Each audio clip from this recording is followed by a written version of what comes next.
So, the first thing that everybody wants to know, when can we get our hands on the next generation of Xbox? Well, we are so excited to confirm November 10th, 2020 as the official release date of the Xbox Series X and Series S consoles.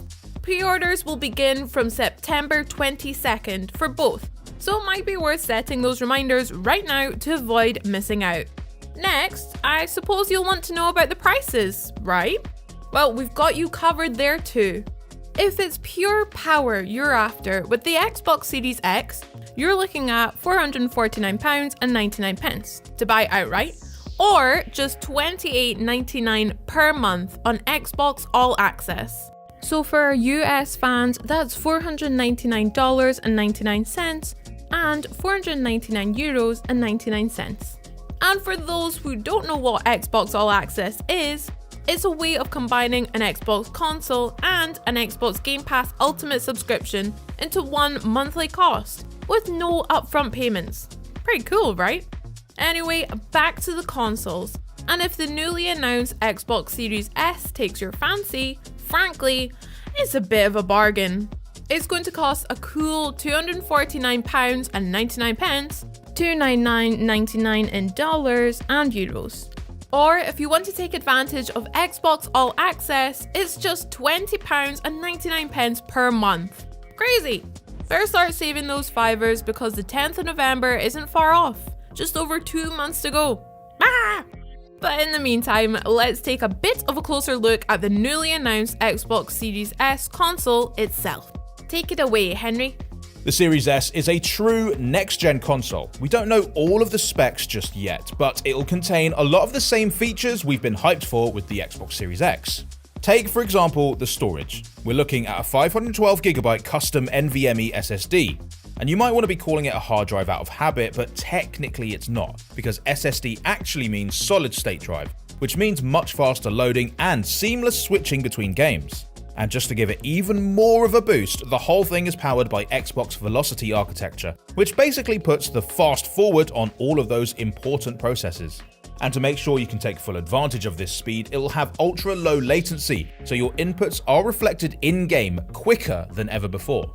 Speed is one thing, but we all love a bit of graphics, don't we? We don't have the deets on GPUs and teraflops just yet. Make sure you're subscribed to the channel for all of the latest updates for when we do.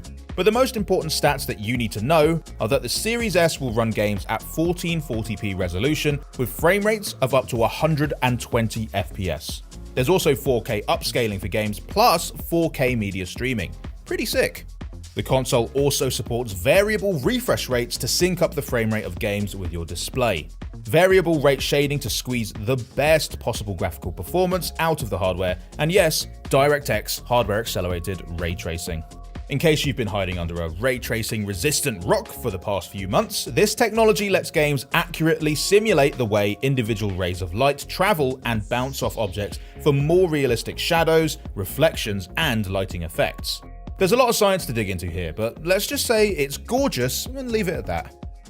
Now then, what about those all-important games? Well, the first thing to say is that with the Series S, you'll be able to play all those shiny next-gen games coming down the pipe. Fable, Forza Motorsport, Everwild, yep, fill your boots.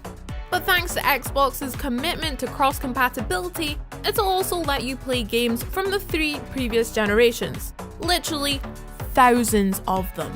And some will even be optimized to play on next gen, bringing those features and performance to already great games.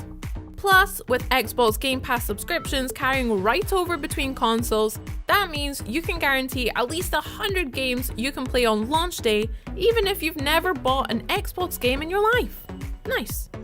Oh, and you'll be able to use all your favorite Xbox One accessories with the Series S. So if you're an existing Xbox owner, you'll be able to carry everything right across to your new console, just in case it wasn't enough of a bargain to begin with.